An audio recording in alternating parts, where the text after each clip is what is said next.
A čo sa týka admirála Birda, keď prišiel do Antarktídy, nemohol robiť nič proti tým pokročilým technológiám. Vtedy si uvedomili, že nacisti tajne vyhrali vojnu.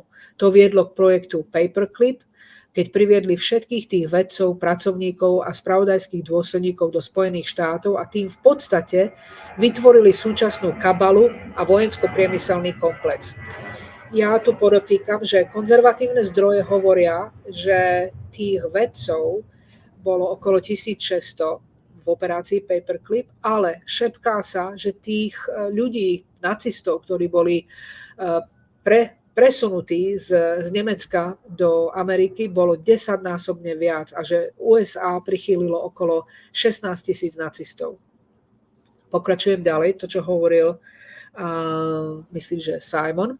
Áno, bohužiaľ prezident Truman bol v pozícii, keď nemal inú možnosť, než súhlasiť, že vláda USA bude teraz pod kontrolou neokonzervatívcov a ich reptiliánskych nadvládcov. A Ismail tu vraví, všetko to nakoniec vyjde na povrch, ale technicky to bol Aleister Crowley, démon sám, ktorý urobil pôvodnú dohodu so šedými, ktorí boli vlastne poslaní drakoniánmi. To je to, čo sme pred chvíľočkou hovorili. Táto dohoda sa neskôr prejavila, keď spoločnosť Thule a nie spoločnosť Vril uzavrela dohodu s Anunnakmi. Spoločnosť Thule bola vedená ženami, ktoré channelovali, čiže spájali sa s tým vyšším ja, čo si mysleli, že sú bytosti z Venuše, ale v skutočnosti to boli sumeriánske bytosti. Simon tu hovorí, podľa galaktickej histórie boli Aldebarani pôvodne frakciou z Plejád, ktorá spolupracovala s Líranmi. Čo je dôvod, prečo ich vesmírne lode sú také primitívne, pretože boli pod embargom a nemohli získať pokročilejšiu technológiu.